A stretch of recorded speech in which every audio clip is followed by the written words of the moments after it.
Hello guys, good evening, and we are back for the second series natin for tonight. And it's gonna be Shopify Radiant's up. Rebellion up Banning time. against Entity. So, tingnan natin kung magiging okay ba yung run ng Shopify Rebellion for this tournament dahil nga wala na naman si Abed. Previous Dream League, wala rin si Abed, and it was Mikey yung nag-replace sa kanya. This time, it's gonna be Miracle. 10 seconds. And so far, medyo pangit yung naging start ng 5 SR. seconds. Yeah, speaking of SR, they got 0-2 by BetBoom. BetBoom dito, 4-0 Maganda yung naging start ng BetBoom team. Well, for Entity, same goes. Puro 1-1 lang din naman yung nakuha ng Entity for the previous day. Tignan natin kung meron na ba makaka 2-0 dito sa magkabilang team. And for the opening pick for Shopify Rebellion, that's going to be an early third bleed Techies. Meanwhile, Entity, they got Beastmaster together with the Scarlet Mage. So, I think okay naman to. We're talking about magic damage. Medyo mataas yan to deal with third blade. Wala tayong pake sa high base armor na hero na yan.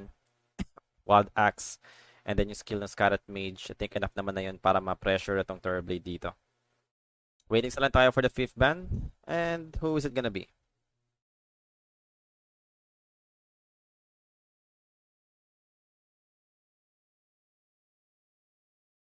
Dire's turn to pick. Radiant's up. Dark Seer for Entity. Just a quick answer up against Turbleed. So, medyo clueless ako dito. We have Dark Seer. And we have Beastmaster at the same time. So, sino yung mid hero dito for Entity? 5 seconds.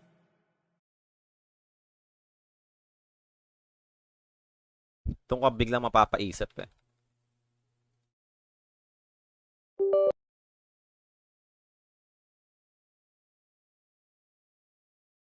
Well, siguro depende na lang sa makukuhang mid hero ng Shopify Rebellion.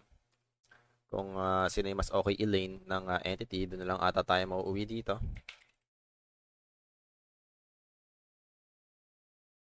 Now, we are just waiting para sa ating 3rd and 4th pick. Tingnan natin kung meron pa ba tayong makukuha dito na ideal hero.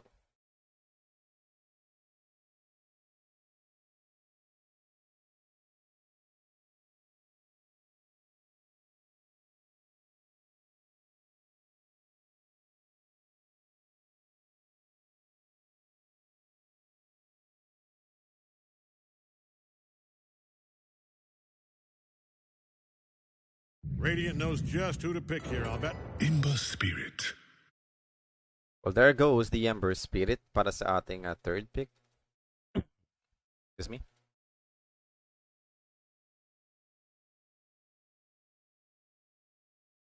Medyo okay lang naman sa akin yung Ember Spirit pick nila dito. 10 seconds. We're starting in 5 seconds, with or without you. Now, if ever na Ember Spirit nga yung magiging middle for Shopify Rebellion, then ano ba yung mas ideal i-lane ng Entity? Is it Dark Seer? Pili ko Dark Seer. Yung magiging mid lane hero for Entity. Let's give him a second. Disruptor. And then Disruptor para sa 4th pick ng Shopify Rebellion.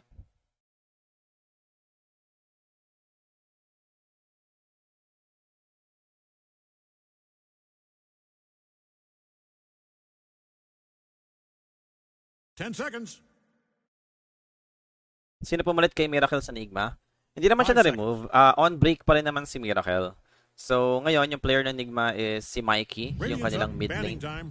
And then, for the position 1, nakalimutan ko yung pangalan ng isa eh. Pub gamer lang din siya eh.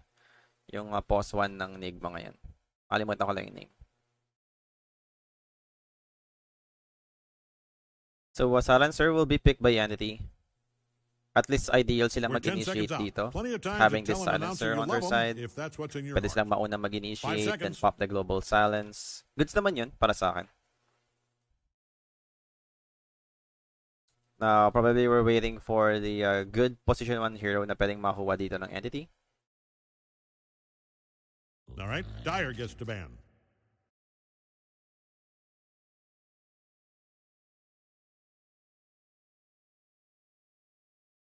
Radiant gets to ban.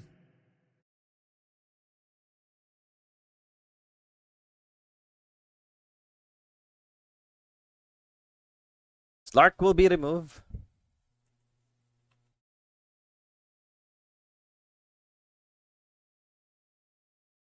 Ten seconds. 5 seconds. 4, 3, you get it.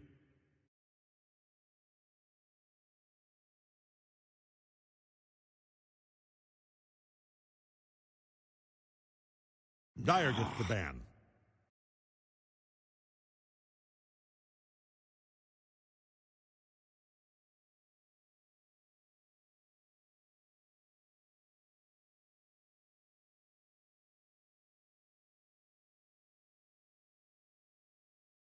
Ten seconds left.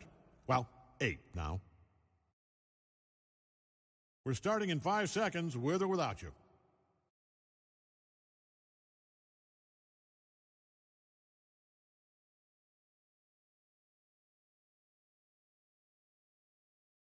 So last ban for Entity. Still waiting.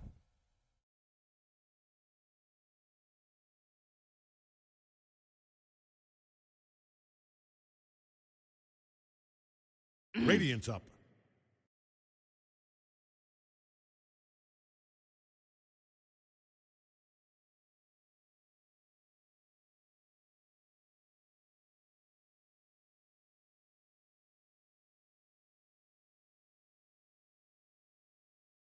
Ten seconds. So there goes the last pick for Shopify Rebellion. And they'll be getting Underlord for their last hero. I think wala naman akong problem sa Underlord. Decent naman siya. To be honest. Control given. Goods din naman. Maganda naman yung AoE control na mapaprovide ng Shopify Rebellion for this kind of draft that they have. Now, meanwhile, for the side of Entity, ano ba yung ideal post 1 hero na pwede nilang kunin?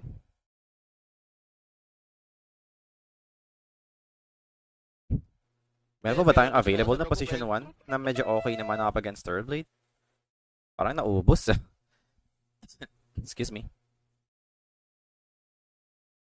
Lifestealer? Ang tagal kasi nila bago pumick ng position 1 hero for Entity. So naubusan sila dito. Look at the bans for the side of Shopify Rebellion. Diba? Morphling, Nagasanan. Starting ng second phase banning, puro position 1 na yung niremove ng Shopify Rebellion. Cave Johnson here. Are we starting? We're starting. Juggernaut. All right, it's so, hero choosing Juggernaut, time. yung kukunin na lang dito ng Entity. I was expecting Lifestealer para kahit paano okay siya against the strength heroes. Pero yung real reason kung bakit ito yung mga ideal since meron silang free debuff immunity, Blade Fury, or yung Rage ng Lifestealer. Okay kasi yun up against Disruptor, di ba? Hindi mo kailangan mag-BKB para lang ma-counter yung possible Glimpse Static Storm play ng Disruptor. Kasi yun yung medyo magiging problema mo dito sa game na to. Kapag ikaw yung nauunahan ng Disruptor. Well, Jug is not a bad hero. Medyo matagal lang talaga mag-enable yung Juggernaut. Ayun lang yung parang main concern for me. Hindi ko lang sure kung ano yung magiging itemization kung Battle Fury pa rin ba. Parang never na ako nakakita ulit ng Jug na hindi nag-Battle Fury. Every Jug game na nako-cover ko, lagi nagba-Battle Fury.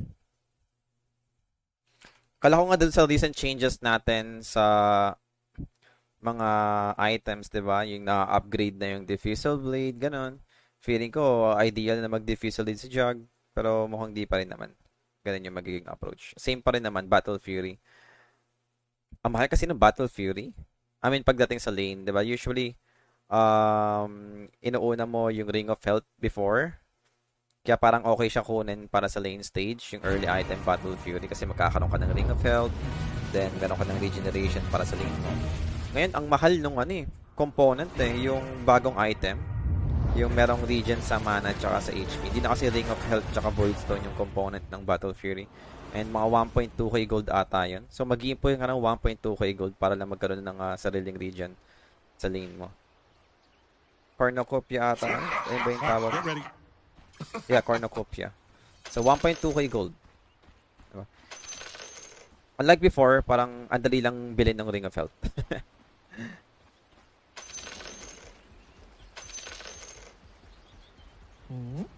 Pero Juggernaut naman. Meron naman yan na healing word. So, okay pa rin naman siya dyan sa link.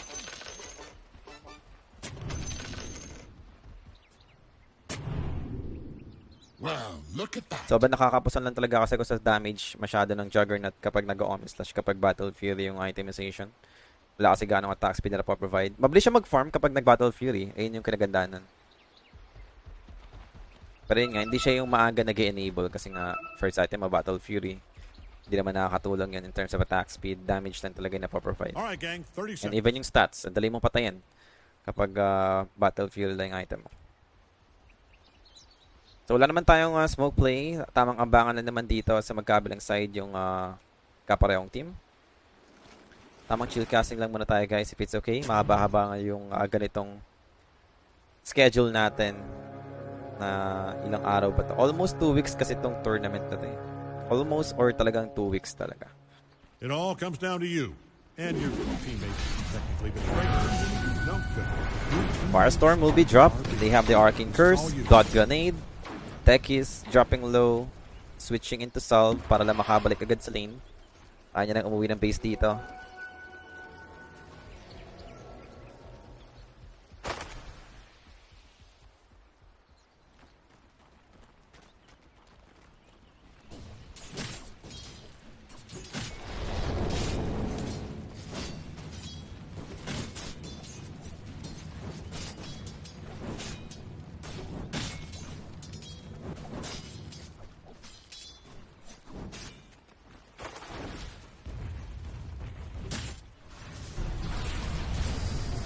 Well, Disruptor. Tamang sabayan lang naman up against the Scarlet Mage.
So for crit, I'll be looking towards the silencer. Yeah, Fishman dito, pipigilan na naman na mag-hatak si crit ng neutral. And for the bottom lane, fly dito, dropping low, down to half HP for the Disruptor. Seryoso ba? Malabo yung stream natin? Guys, do let me know if malabo yung stream natin kasi possible na yung problem niyan is on my end. Ganitong oras kasi talaga mataas yung nagiging packet loss ko sa PLDT connection. Ano lang, hindi pa rin nawawala yung ganong problem. Sa lahat ba malabo guys yung stream natin?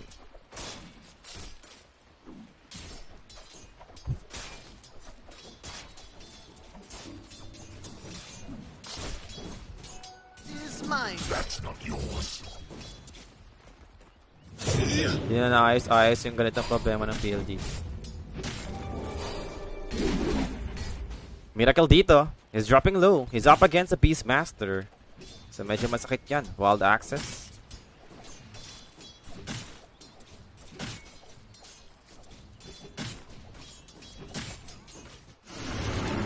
Parang may fog. Seryoso. Yikes. Malinaw naman. Gulo ah. Ano ba talaga guys?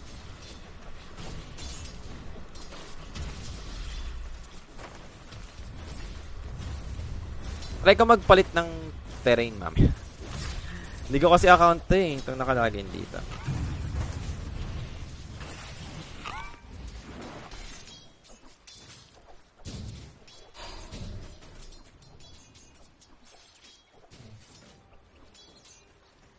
First for the first. That's first kill. Well, there goes the first blood secured para kay RTC. Cameraman, saan ba tayo pupunta, boss? Yun, sa may bottom lane. Namatay yun yung Scarlet Mage.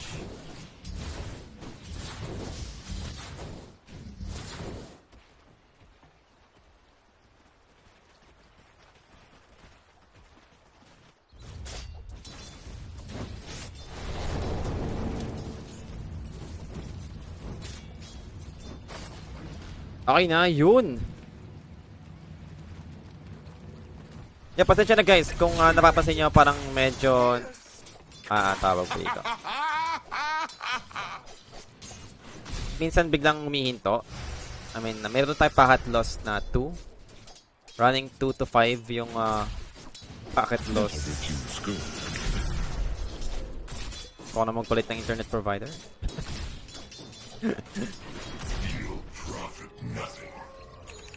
Radiant's middle tower is about to be a pile of Kasi kahit ako I mean, hindi rin ako kanari, wala naman akong schedule ng ganitong oras.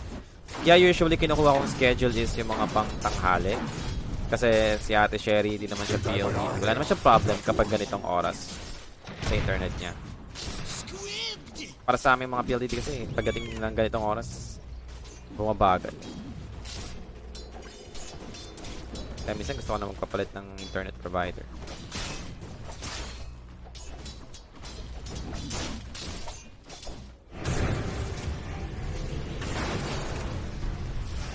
Well, Fly. There goes the Arcane Bolt. And that's gonna be enough for them to take him out.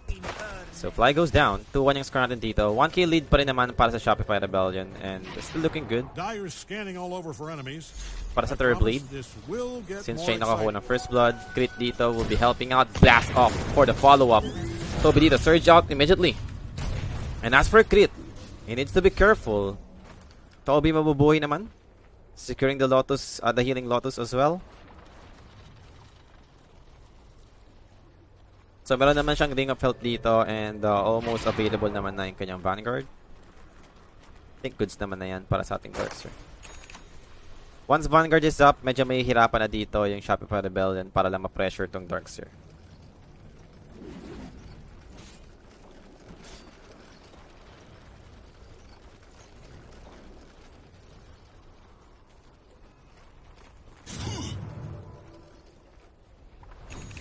Ano yung Starlink? Bago ba yan?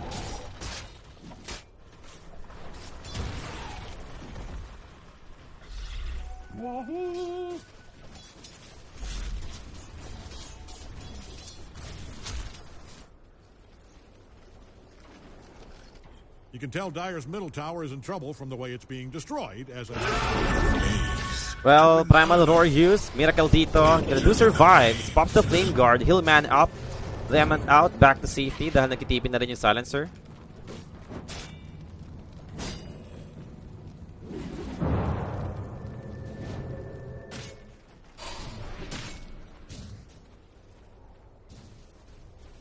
Radiant's middle tower is hanging on by a brick. Looks like Dyer's top tower is in some trouble. Radiant might want to haul some ass down to their bottom tower. Oh, they still got one. If you're in the vicinity of Dyer's top tower, I'd put on a hard hat. That baby is coming down. My coil runs down. Disruptor dito, nabigyan na naman sa bottom lane. So, Fishman, with his rotation na ginagawa ng Silencer, nagiging effective naman. Wala lang siyang point ng glaives, so wala siyang nakukuha intelligence out of this kill. And for Fishman, I think he'll pay for his life. RTZ, medyo mabilis. Naka-wind base yung third blade. So, talagang inaabutan yung Silencer pag ganun. Top lane action, that's gonna be Underlord. TP out, Saberlight will be able to make it. One hell of a beating.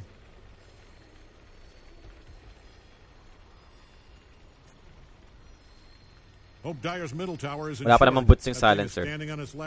Sa pagkakalam ko, pag nagme-metamorphosis si Terrorblade, meron ba siyang bonus movement speed or wala naman? Wala naman. Well, middle lane. Saberlight, tamang Fiend's Gate pa nga dun sa may middle. Nirefill yung... Ay, hindi, kala ko nirefill yung battle ni Miracle. So, di naman pala. Tamang basag lang naman sa may middle lane dito yung Shopify Rebellion. And for Entity, where's the Beastmaster? Wala siyang mana. So wala nag-defend dito for the side of Entity. This is gonna be an early push for Shopify Rebellion if this continues. You can tell Dire's middle tower is in trouble from the way it's being destroyed, as Dire's middle tower is stone dead. Coin for me.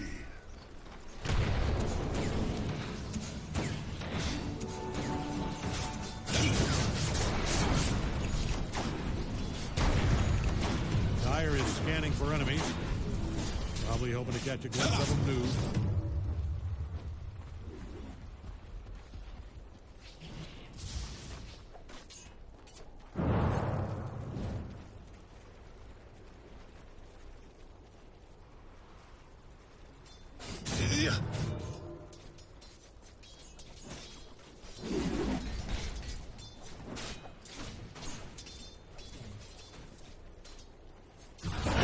Miracle spotted, secures the Invis rune, pero mamamuboy naman si Miracle dito. Hindi naman enough yung damage sila. And actually, they might be able to turn this fight around. Pero Miracle just to be careful. There goes the Arcane Curse. Remit out para si Ember. Still gonna fall. On his Slash will be soloed by the Disruptor. And that's 2 down for the side of Shopify Rebellion. Double kill para kay Watson.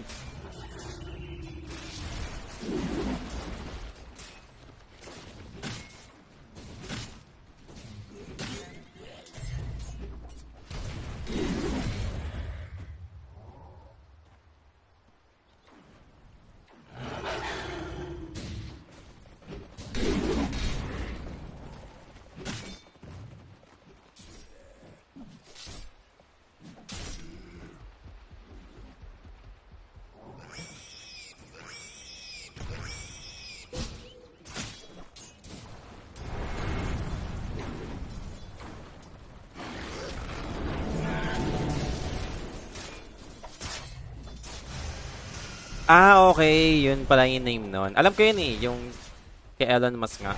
So, yun pala yan, yung name nung internet niya. Yung Starlink pala tawag. Yung sa satellite. Hindi ko natin... I mean, actually, medyo ano ko dun. I mean, sobrang ano ba niya? Tawag dito...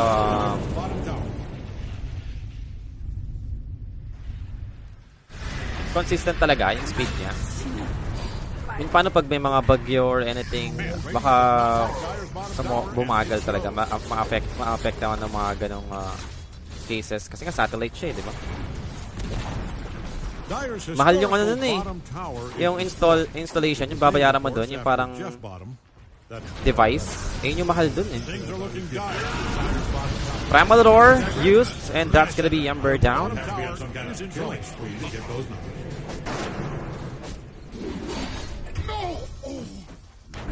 Same goes with the Disruptor. That's 2 down for the side of Shopify Rebellion.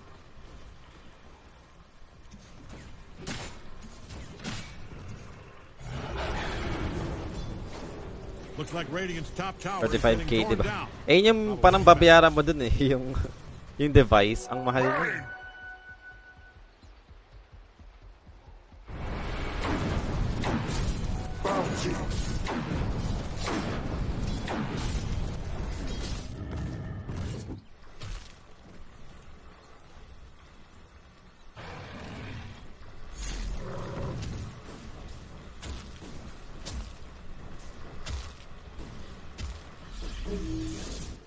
Running with the pack.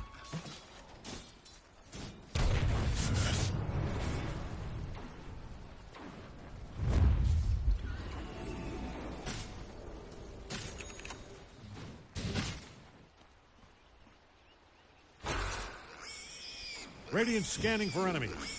Or maybe for friends. They look unpopular.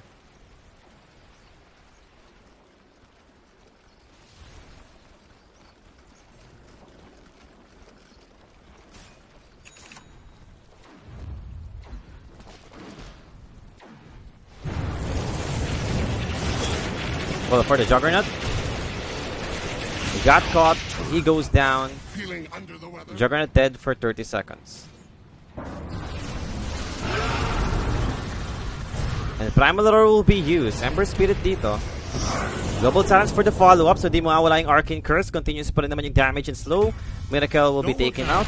That's a big hero down for the side of Shopify Rebellion. And Fishman spotted out by the Pit of Malice, so there goes the Silencer. Down for 25 seconds. Scarlet Mage, same thing. Inaabot din dito ng ating Techies. So 3 heroes down in total for the side of Vanity. Medyo okay pa rin naman yung nangyari for Shopify Rebellion.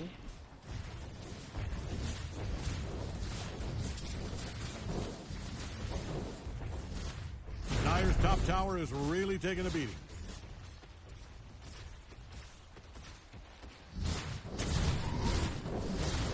If you're in the vicinity of Dire's top tower, I'd put on a hard hat. That baby is coming down.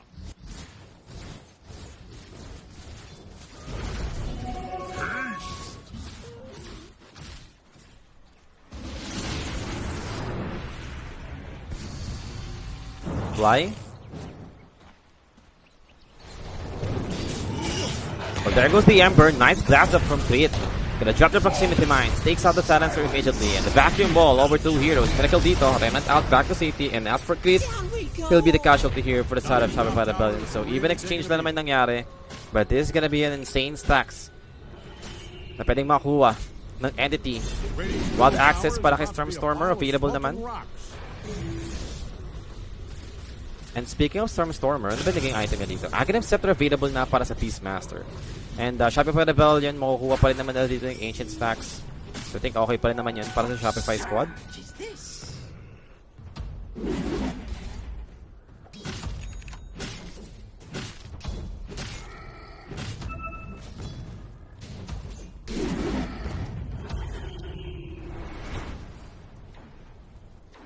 You almost had that too.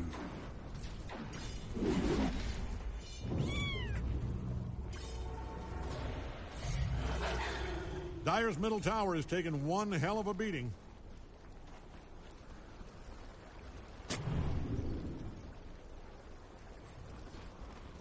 Don't look now, but Radiant's bottom tower is getting obliterated. Okay, fine. You can look. It's kind of funny. Hey, Sherry. Nasa kabilang stream si Ate Sherry, boss. I deserve Now, nice Primal Roar. It's over to the Underlord. Yep, even with pipe, di naman magiging enough yan para makasurvive.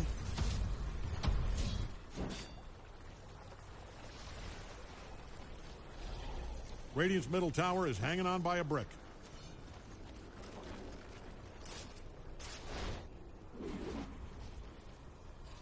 Radiant's middle tower is about to be a pile of smoking rocks. Double silence use. Juggernaut dito. He goes down. 40 seconds out para sa Juggernaut.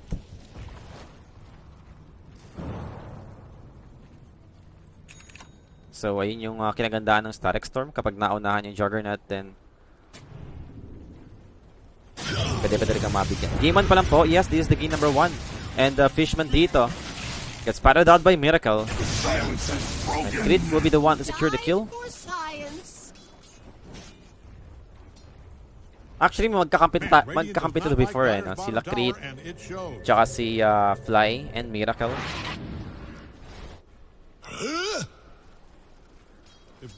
Way back nung OG. So sila yung player nun. Yan, medyo may connection naman na itong mga players. Well, for the third blade, that's gonna be a quick action for the Beastmaster. Wild Axe and then Blink, Primal Roar gets them the kill. And para kay Saberlight, he'll be trying to escape. But if Mana School finally will be dropped, Proximity Mines, gonna do explodes for the illusion. Saberlight dito will be fine. Now Miracle will be looking to join back in. Pero mukhang disengage na lang muna para sa Entity. Hindi naman sila masyadong mag-stick around pa dito. And for Miracle, Mystic Flare. Yan, di naman naging enough para lang mamatay dito yung Ember Spirit. Wala pa rin siya BKB. But he's working towards to it. And regeneration rin makukuha pa nga dito ng Ember Spirit.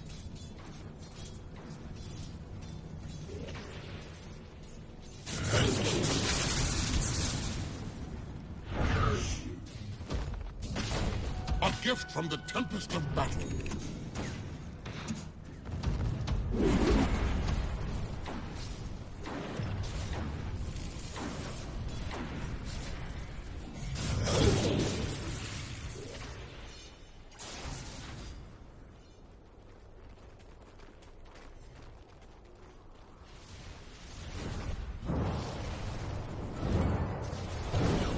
Dire's middle tower is in trouble. 19 minutes na sa game natin dito, and that's gonna be Fishman.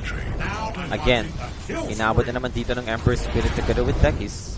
Don't look now, but Radiant's So bottom 19 minutes tower in, is getting obliterated. still pretty even pa rin naman yung game, pero for Shopify the Bell, it's all about the objectives, getting more map control, and over to the tier 2 middle lane tower. Mukhang wala namang magagawa yung entity. Radiant's bottom Their tower is objective to getting secure for the side of Shopify Rebellion. So mas nagiging okay yung map control nila dito. And now the smoke play afterwards for Shopify. Not sure kung sasama pa dito si RTC. Pawala na yung metamorphosis niya. Ginamit naman na niya. And Finn's Gate sa may top lane. Cameraman, tutok mo. That's gonna be the Beastmaster or Scarlet Mage. Scarlet Mage pala, sorry. Kala ko Beastmaster. Yung yellow pala na nakikita ko, Disruptor pala. Kala ko yung parang yellowish brown na kulay ng Beastmaster. Well, back to the game. 20 minutes in. Watson will be pushing bottom tower. Yan, nag-Battle Fury pa rin naman siya dito. Now getting SNY para sa yung next item choice. If you're in the vicinity of Dire's top tower, I put on a mark. Radiant scanning around for enemies. Sulit ba yung SNY sa game na to? Dire's top tower is Hindi ko alam. Ba't siya ay, Mantas Tail pala. Kala ko SNY naka-feed up. Okay. Sorry. So, Roshan para sa side ng entity. Doable to. Meron tayong Aghanim Scepter ng Beastmaster. So, grabe yung drops. Bilis ko. Damage long. Ages given para kay Watson. So, might be a good advantage for them for the next team fight. BKB finally available na rin para sa Ember Spirit. So, hindi na siya yung ganun na ka-worry na pwede siyang mahuli basta-basta ng entity. Pero Primal Roar and yung Global Silence, kapag nag-BKB siya din tsaka lang nag-Global Silence yung Silencer, yun din yung magiging problem ng Ember. Hindi ko sure kung kukuha pa siya dito ng another Dispel item. But he's going for SNY. Ay, Kaya Sense pala, sorry. So, para sa status assistance up against Primal Roar. Goods naman yun. Then after that, going for Lincoln's ata siya. If you're in the Kala vicinity ko of mag-Manta Dire's top style tower, siya. I put on a hard count. That baby is coming down.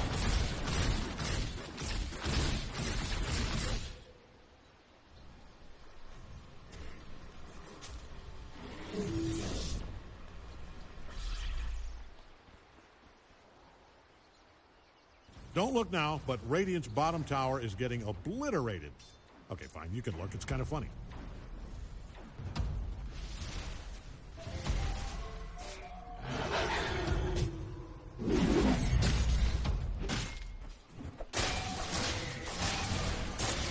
Don't look now, but Radiant's bottom tower is getting obliterated. Tormentor secured Okay, fine, you can look. para It's sa kinda side funny. ng entity.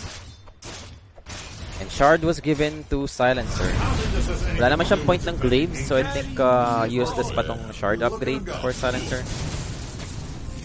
Namatay nga doon yung Scarlet Mage sa may bottom lane. Then Finn's Gate pabalik. Para sa Disruptor, hindi nga lang aabot. So medyo may iwas lang muna dito yung entity. Just trying to get their next key items. For the Juggernaut, yeah, Manta still available. Going for Butterfly. So medyo nagkakaroon naman na ng attack speed dito yung Juggernaut. So magiging effective na yung kanyang Omni Slash.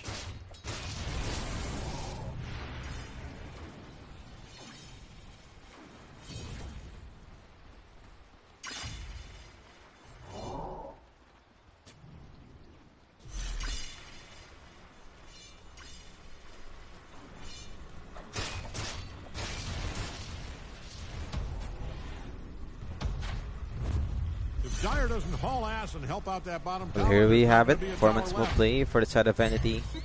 And Juggernaut is gonna be in front. Knowing he has Aegis. Pops the Blade Fury. Watson dito. Should be safe for now. Dire doesn't haul ass And then and help tamang out that disengage bottom lang muna tower. for There's Shopify not gonna be a tower Rebellion. left. Expecting na naghahanap dito ng pick-off yung Entity, and that's gonna be Underlord. The first one to fall. They popped the BKB para kay Miracle, but the Global Silence was there enough to kill him. And that's 2 down for the side of Shopify Rebellion. Early BKB para kay Miracle. He's not expecting that. Lumipat pa sa kanyang Omni Slash, and that's 2 down for the side of Shopify Rebellion. That's a good pickup for Entity. So nauna yung BKB bago yung Global Silence. Hindi na siya nakatalon.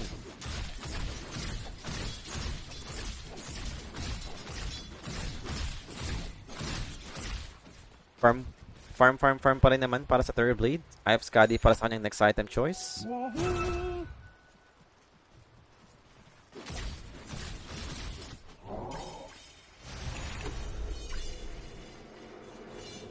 So for the Juggernaut, sending out his illusions to push out the waves. A gift from the tempest of battle.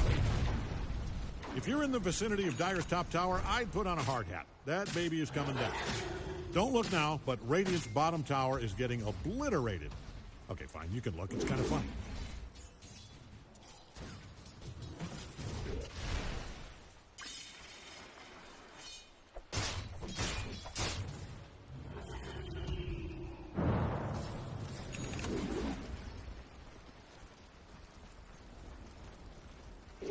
Don't look now, but Radiant's bottom tower is getting obliterated.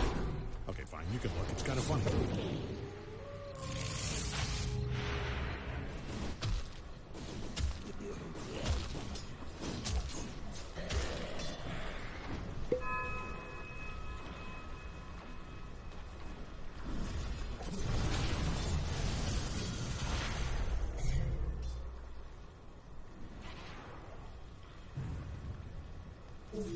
So medyo quiet ulit yung game.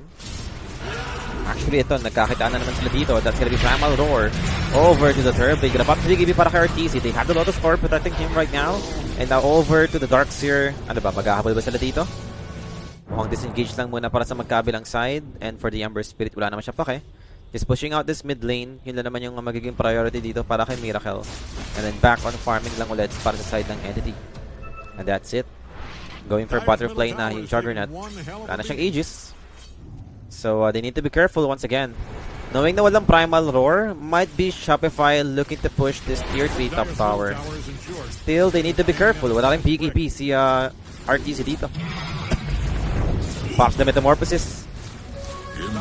Forcing some reaction for the side of Entity. Now the Crimson Guard will be used. Will be able to protect them. Protect this tower up against Third Blade. And continues pa rin naman dito si RTC from getting this objective. Fortification afterwards. Concussive shot. There we have it. The magic damage coming in. Down to half HP para sa Third Blade. Wala pa rin naman plano si Watson dito to join his teammates. Wild access lang will be the way to actually delay this push.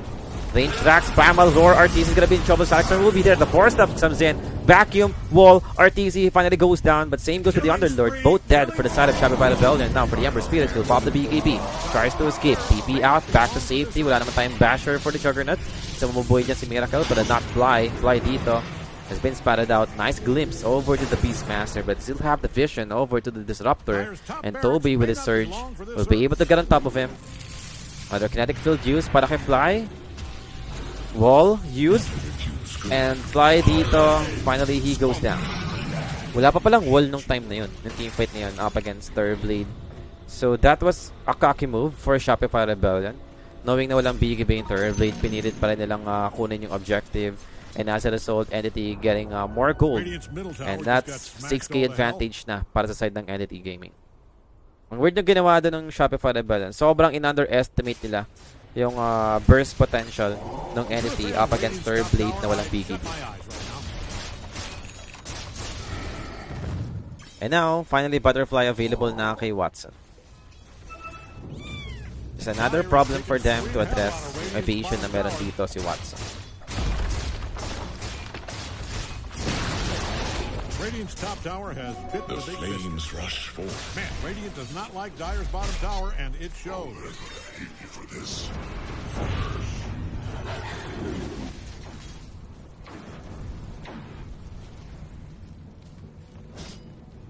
Looks like Dire's courier just bit the bucket.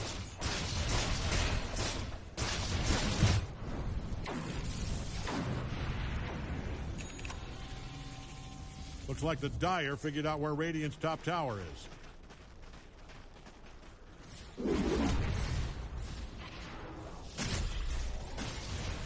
28 minutes in, 6k advantage for Entity.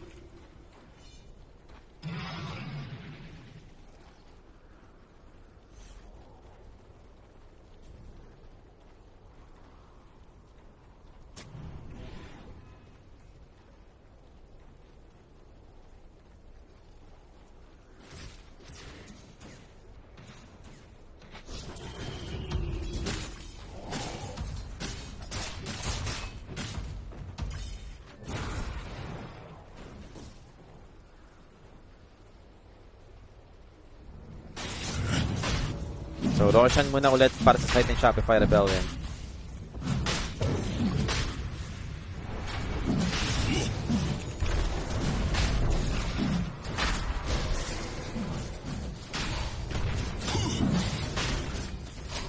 Scans were out.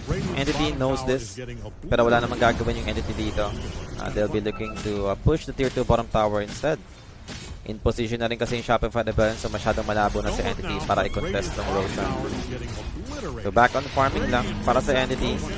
Tier 2 bottom tower makukuha naman nila, but that's the age since she's secured para sa Thunderblade and Ember Spirit. Never mind, it's gone.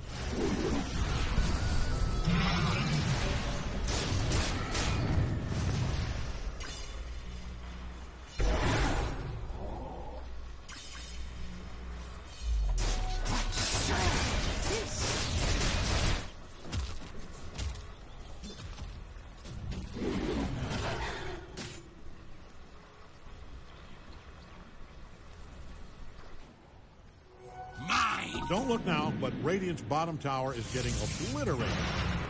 You can look, it's kind of funny. So 30 minutes in. Dire's top barracks may not be long for this earth. Dire's top barracks just fell. That's a $10. Dire does not Smoke like play that for one Shopify. bit.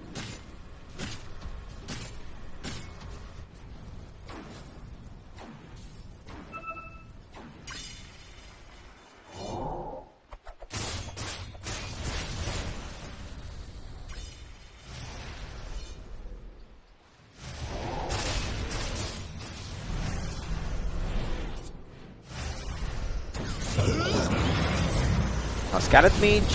Wala na magagawa dito si Tony. Yeah, pick-offs after pick-offs lang yung nangyayari muna ngayon.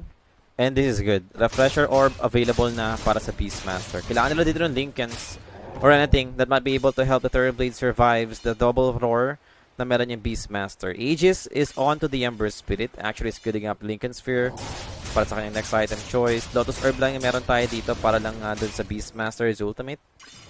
Tignan natin kung enough ba yan. For the Thunderblade, di ko sure kung paano yung magiging next item decision niya. He is working towards Butterfly also para sa kanyang next item choice.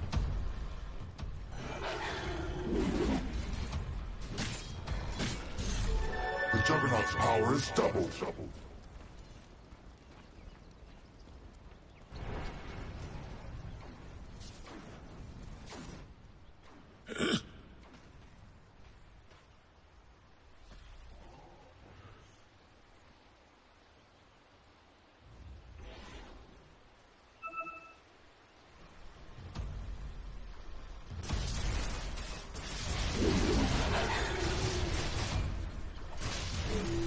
Smoke play for the side of Vanity. Tignan natin. Dire doesn't haul ass and help out that bottom tower. There's not going to be a tower left.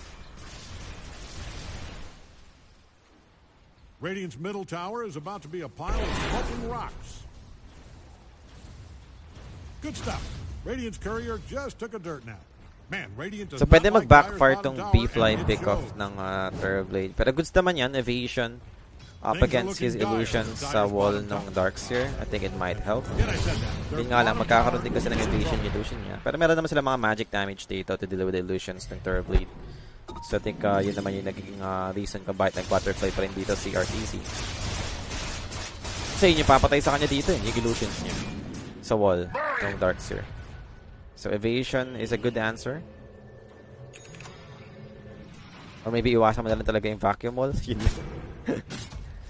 So more on farming lang yung makikita natin dito for a 33-minute game. Back on farming. Aghanim Scepter available na para sa Darkseer. It's not just an extra illusion. Disable na rin yan at the same time para sa Darkseer. So malaking bagay yan for the side of Vanity if they want to control this pesky Thunderblade.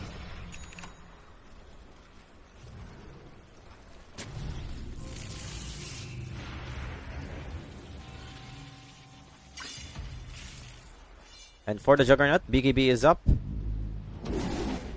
Ayaw na niyang mahuli dito ng Disruptor. Basta-basta. So with BKB, goods naman na yan. Wala naman tayong Aghanim Scepter para sa Disruptor. And speaking of Disruptors, going for Dagon sa kanyang next item choice. One hit pa rin ba yung illusion sa Dagon? I mean, hindi ko masyadong kabisado yung changes sa Dagon. Alam ko lang yung naging component yan, tapos nagkaroon na ng spell life still sa Dagon.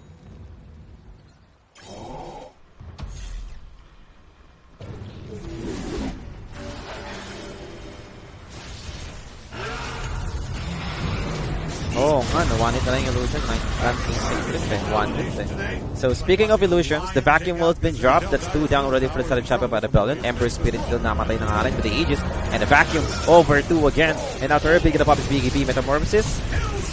Not gonna use it. TP out lang naman para kay RTZ. Losing 3 right now for the side of Shopify Rebellion. Wala sila magagawa dyan.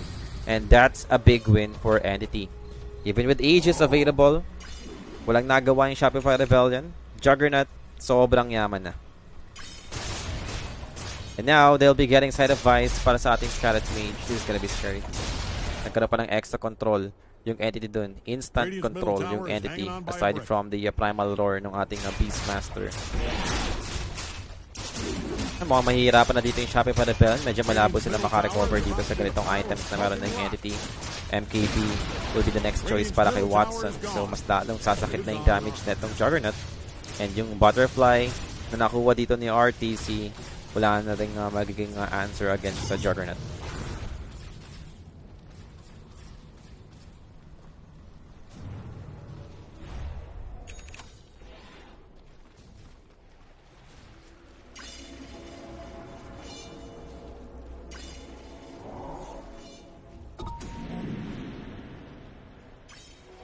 Is mine.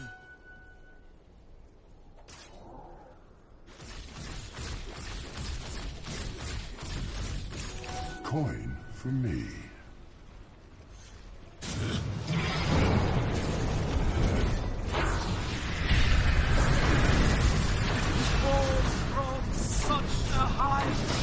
The Scarlet Mage down.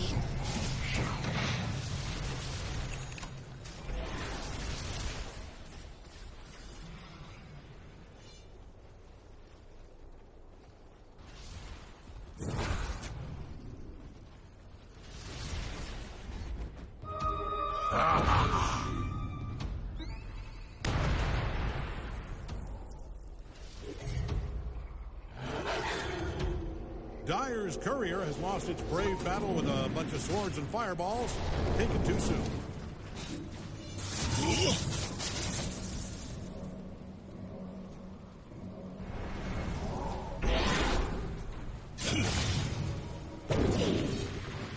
So, tier 4 items available. Trickster Cloak para sa ating Underlord. Watson still farming. Getting his next key items. MKB available naman na to purchase para sa ating Juggernaut.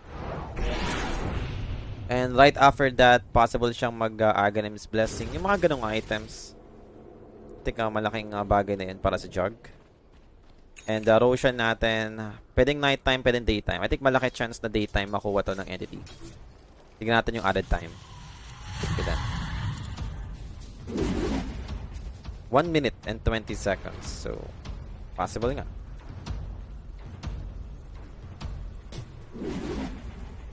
Radiant's middle tower is hanging on by a brick.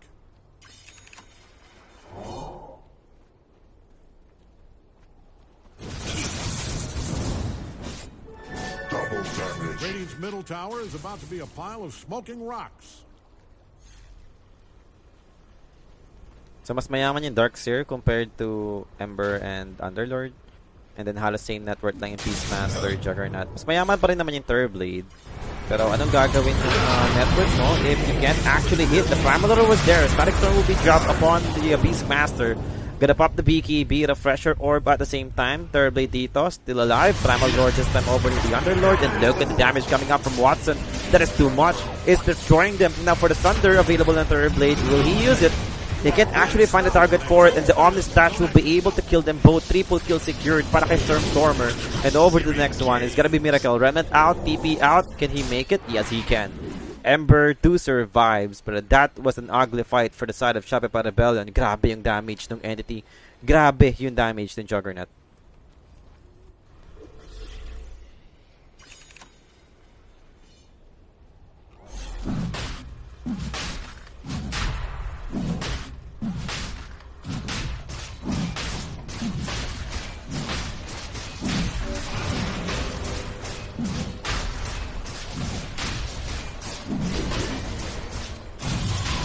Roshan secured for Entity.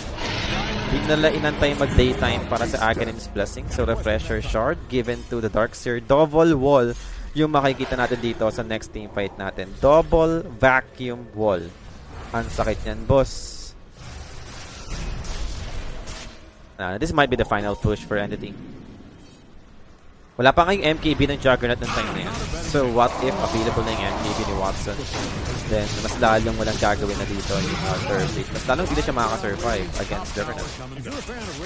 And that's the final tier 2 tower gone already for the side of Shopify Rebellion. 40 minutes na yung game.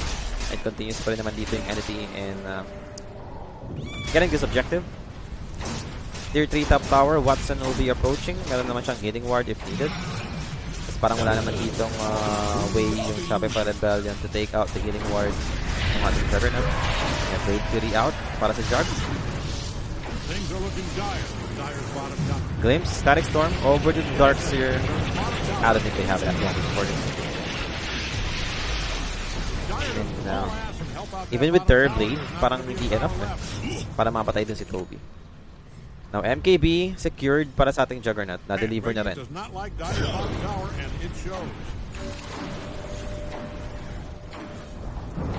Dire's bottom tower is gone to be with the big brick in the sky.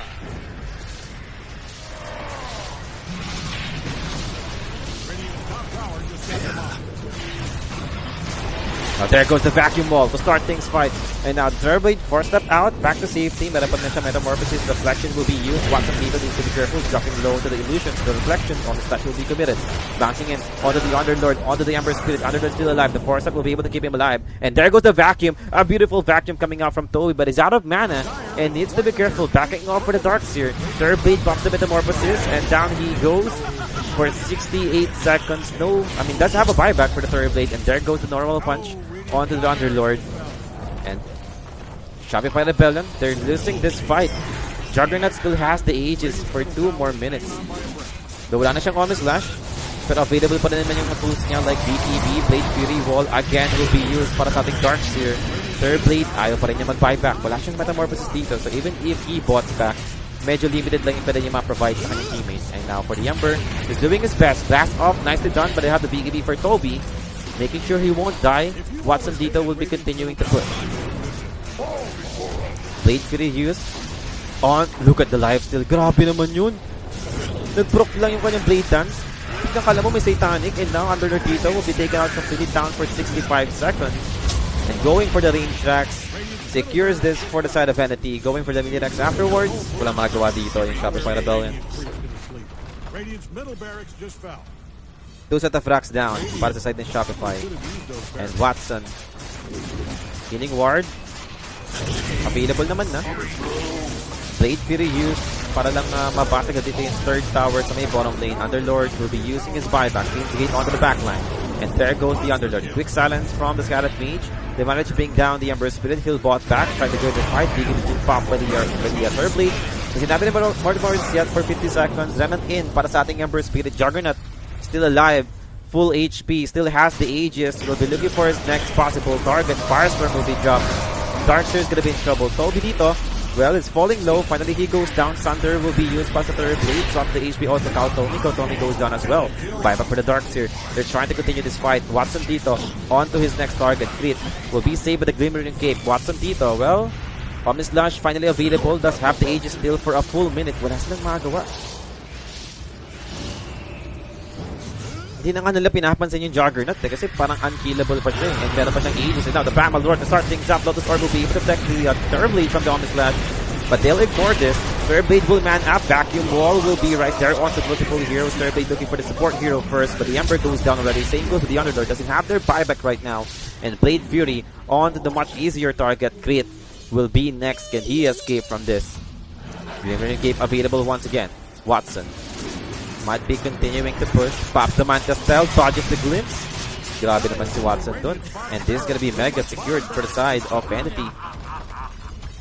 Now what can they do at this point? Terblade looking to cut the waves. But the Tier 4 Towers is exposed. And DR time para kay RTC. Metamorphosis is available. This is Yoda time para sa ating Terblade. And let's see and find out if this is gonna be enough to actually win this fight. Stormer dito. With Crimson Guard available, he'll be protected. Still, not dying in the hands of the Turblade. Honest Dash coming in para sa ating Juggernaut. Look at the damage. It's pretty insane.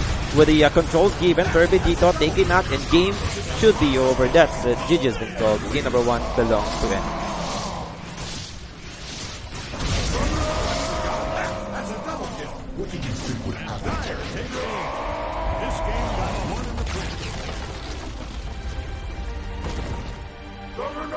This is one of the reasons kung bakit hindi ako fan ng first space pick na Turblade. Na-answer out agad eh.